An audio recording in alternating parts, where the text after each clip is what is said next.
Hello students, आज हम start कर रहे हैं नेक्स्ट मेथड कोरिलेशन का, that is concurrent deviation method, संगामी विचलन रीति। ठीक है, लास्ट क्लासेस में हम जो पढ़ चुके हैं वो है Karl Pearson measurement of coefficient of correlation and Spearman's rank coefficient of correlation. Karl Pearson की अपनी अलग इंपॉर्टेंस थी। वो क्या था?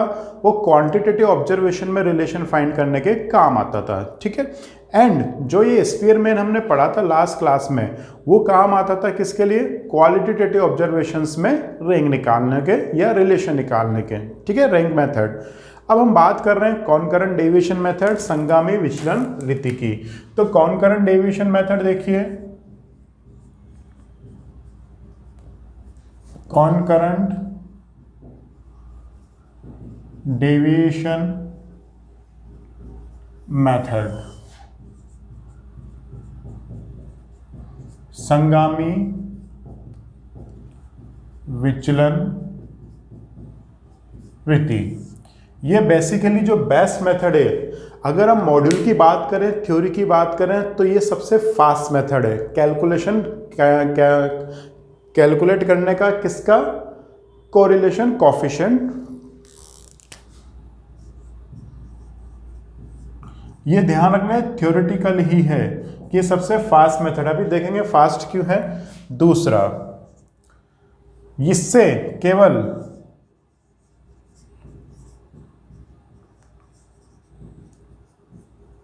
ओनली डायरेक्शन, केवल दिशा के ज्ञान के लिए ये सबसे परफेक्ट मेथड है कि हाँ, डायरेक्शन कैसी है कोरिलेशन की, पॉजिटिव कोरिलेशन है या फिर नेगेटिव कोरिलेशन है, उसके लिए ये बेस्ट मेथड है। ठीक है, लेकिन अगर इससे आंसर तो क्वांटिटी में ही आएगा। जैसे आंसर ऐसा आ गया इसका 0.78 या -0.65, हम क्वांटिटेटिव वैल्यू के लिए सीरियस नहीं होते हैं। ये वैल्यू आती तो है, आंसर तो आएगा, लेकिन इस मेथड में जो इंपॉर्टेंस है वो किसकी है? डायरेक्शन की है, कि कोरिलेशन नेगेटिव है या कोरिलेशन पॉजिटिव है। ठीक है, क्वांटिटेटिव वैल्यू के लिए पुराने मेथड ही अच्छे हैं, लेकिन डायरेक्शन के लिए अगर आपको सबसे फास्ट मेथड है तो वो कौन सा है आपके पास? कॉनकरेंट डेविएशन मेथड। छोटा सा मेथड है, बहुत इजी मेथड है। आप पहले ये हेडिंग नोट कीजिए, फिर हम आगे बढ़ते हैं।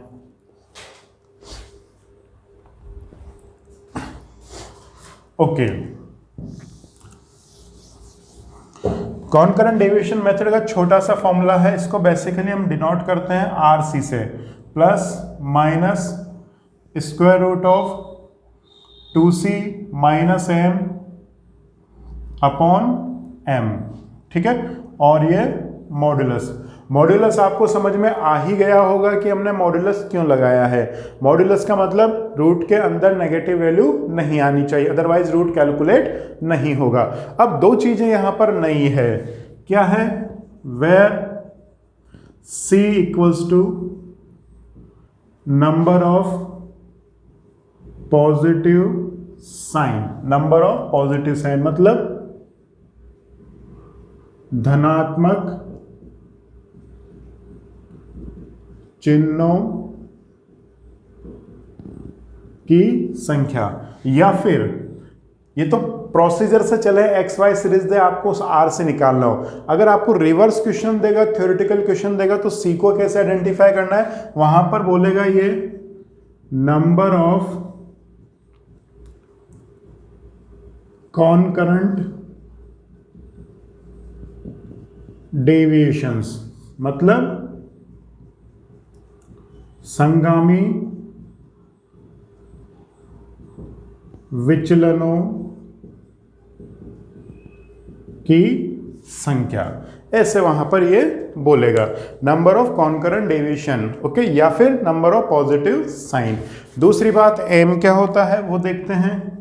स्मॉल एम होता है कैपिटल N माइनस 1, मतलब जितने भी पेयर्स हैं उसमें एक कम, क्योंकि कॉनकरेंट डेविएशन जो है एक कम कैलकुलेट होते हैं। अब यहां पर साइन आ रहा है प्लस का और माइनस का, तो ये पता कैसे चलेगा कि प्लस लगाना है या माइनस लगाना है? तो इसका भी एक मेथड है। तो डिपेंड्स, प्लस लगेगा या माइनस, ये डिपेंड करता है इस पर। किस पर? If 2c minus m positive, then RCB क्या होगा, पॉजिटिव होगा। If 2C minus M is negative then RCB क्या होगा, नेगेटिव होगा। तो ये प्लस माइनस की डिपेंडेंसी, अगर 2C माइनस M की वैल्यू पॉजिटिव आ गई तो RC पॉजिटिव, और अगर इसकी वैल्यू नेगेटिव आ गई तो बाहर नेगेटिव लगेगा। ठीक है, तो आप इसको पॉज करके नोट कर लीजिए, फिर हम इसके प्रैक्टिकल क्वेश्चन देखते हैं। ओके, मैंने एक क्वेश्चन लिखा है, इसको हम सॉल्व करते हैं। इसमें आपको कैलकुलेट करना है कॉन्करेंट डेविएशन मेथड की हेल्प से कोरिलेशन कोफिशिएंट। ठीक है, फॉर्मूला यही लगेगा। पहले हम इसको समझ लें कि करना क्या है। देखिए, हमने डिस्कस किया था कि ये मेथड क्या बताता है, डायरेक्शन। क्या बताता है, डायरेक्शन। किसकी, चेंजेस की, कि चेंजेस किस तरीके से हो रहा है। तो हम क्या करेंगे, इस मेथड में हम चेंजेस ही देखेंगे। तो चेंजेस के 3 रूल है। क्या, 2 रूल आपको ध्यान रखना है। चेंजेस 3 तरह के होंगे। प्रीवियस डाटा से नेक्स्ट डाटा या तो इंक्रीज होगा, जैसे देखो 10 से 12, 10 to 12 इंक्रीमेंट हो रहा है, इंक्रीज हो रहा है, या फिर प्रीवियस डाटा से नेक्स्ट डाटा डिक्रीज होगा। क्या होगा, या तो प्रीवियस से नेक्स्ट इंक्रीज होगा या डिक्रीज होगा। 2 ऑप्शन है। एक तीसरा ऑप्शन हो रहा है कि सेम टू सेम रहेगा, जैसे पहले 28 था, अब भी कितना हो गया, 28 हो गया। तो ऐसा भी हो सकता है। तो हमारे पास 3 तरह की वैरायटी आएगी, इंक्रीज होना, डिक्रीज होना और सेम टू सेम रहना।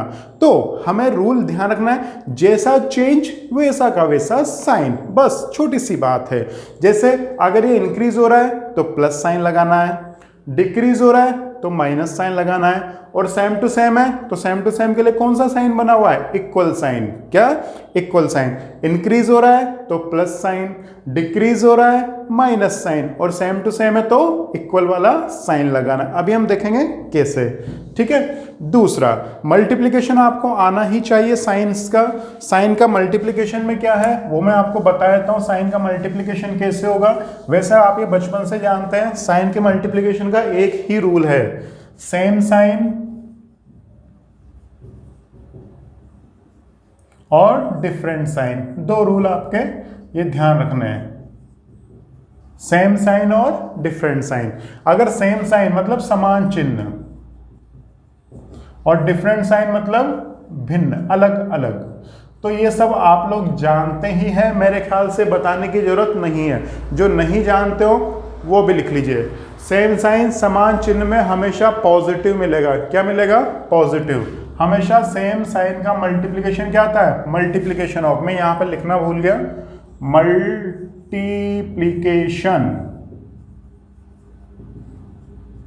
ऑफ, गुणन।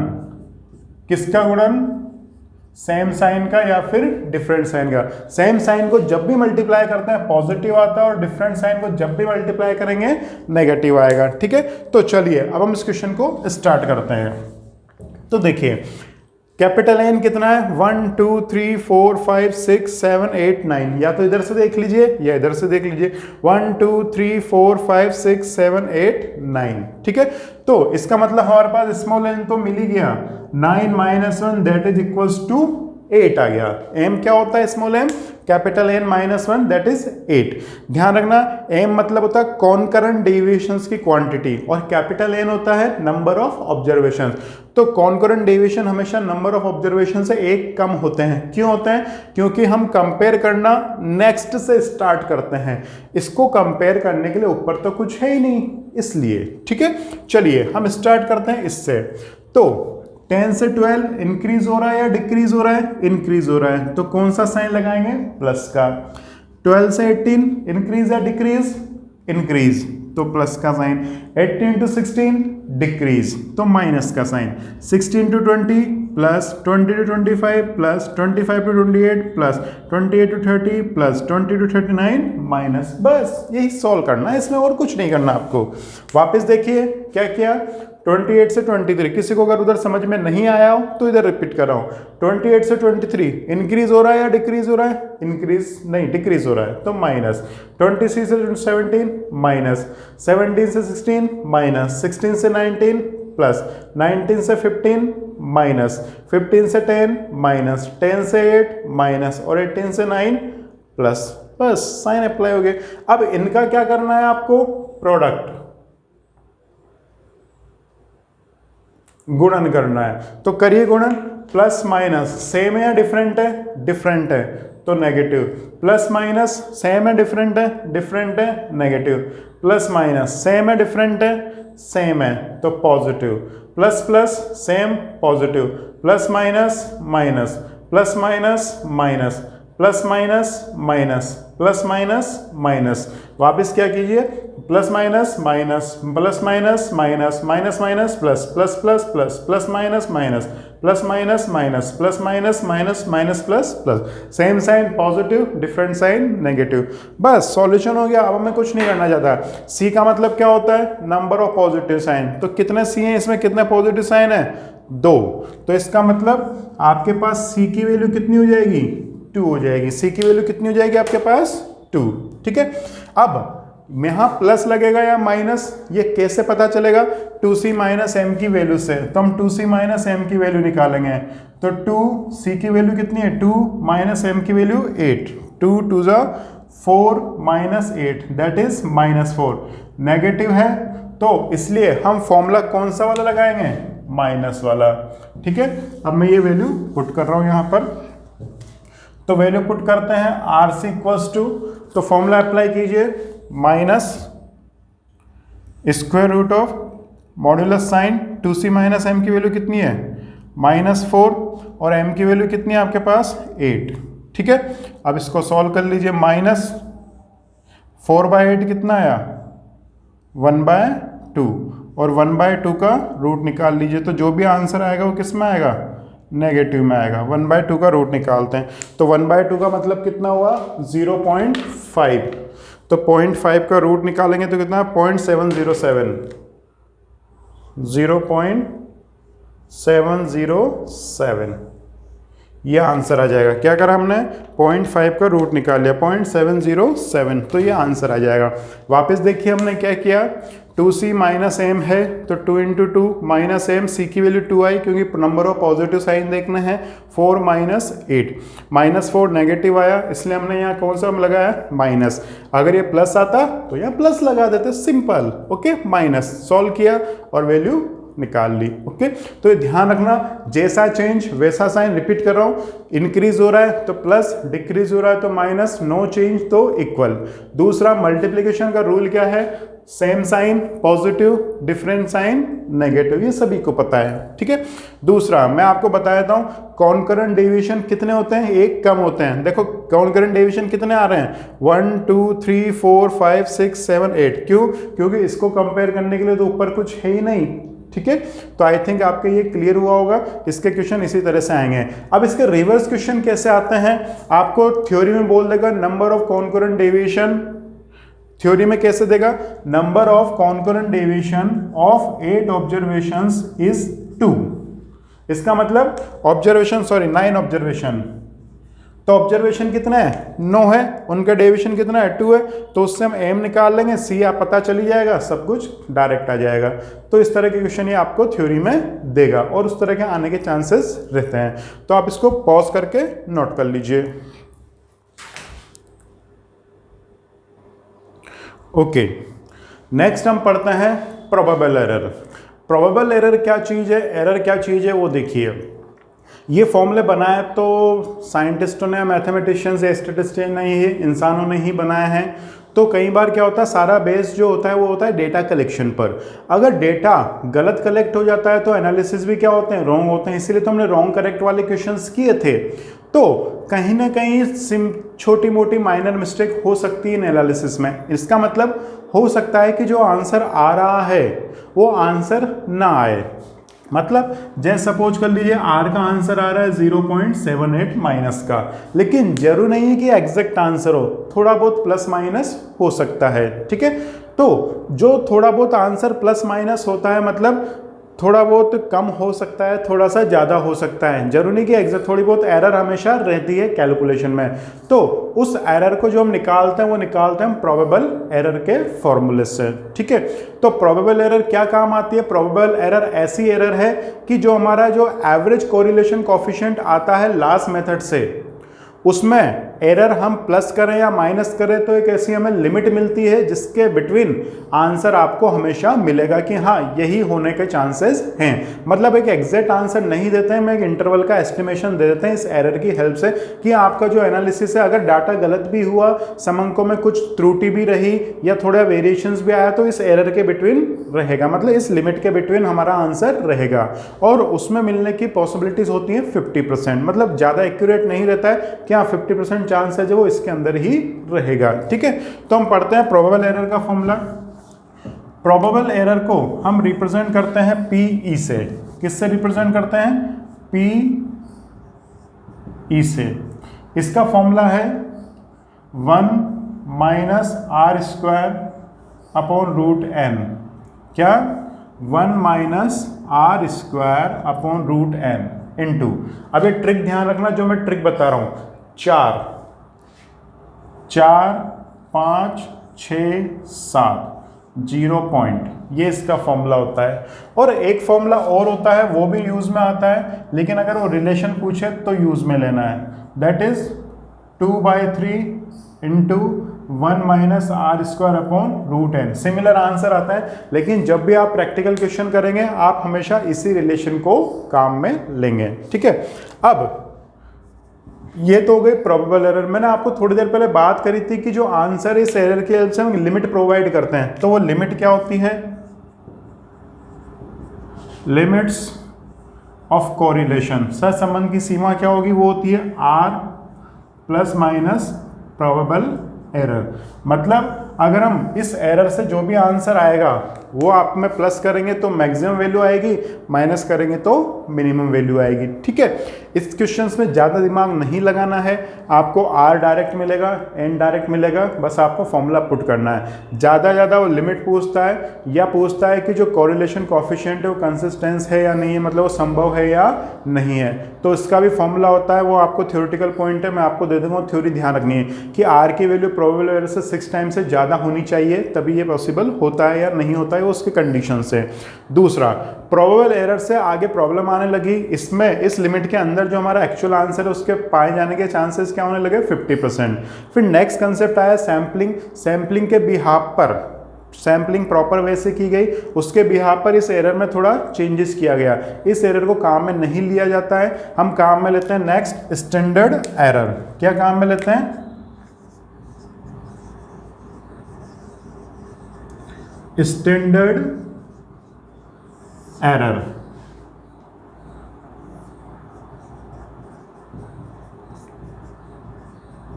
प्रमाप त्रुटि, ये सैम्पलिंग के बिहाफ पर होती है। सैम्पलिंग डाटा में जो वेरिएशंस आते हैं, हमारा पूरा एक चैप्टर था पहले सीपीटी में, सैम्पलिंग अब नहीं है तो हम डायरेक्ट समझेंगे। स्टैंडर्ड एरर को रिप्रेजेंट करते हैं SE से।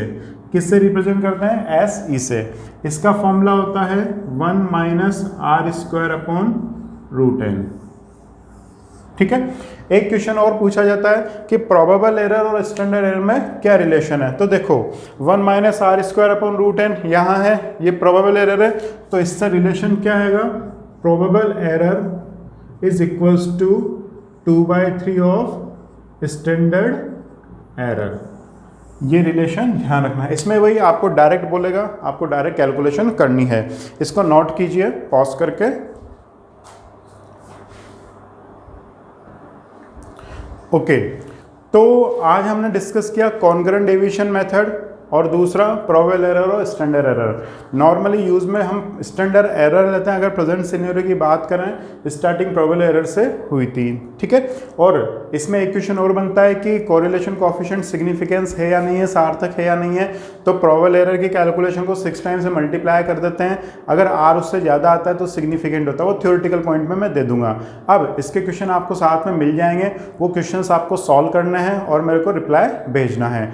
आज ये कोरिलेशन का एंड टॉपिक था, कोरिलेशन की क्लास हम यहीं ओवर करते हैं। ठीक है, नेक्स्ट क्लास में हम डिस्कस करेंगे रिग्रेशन एनालिसिस।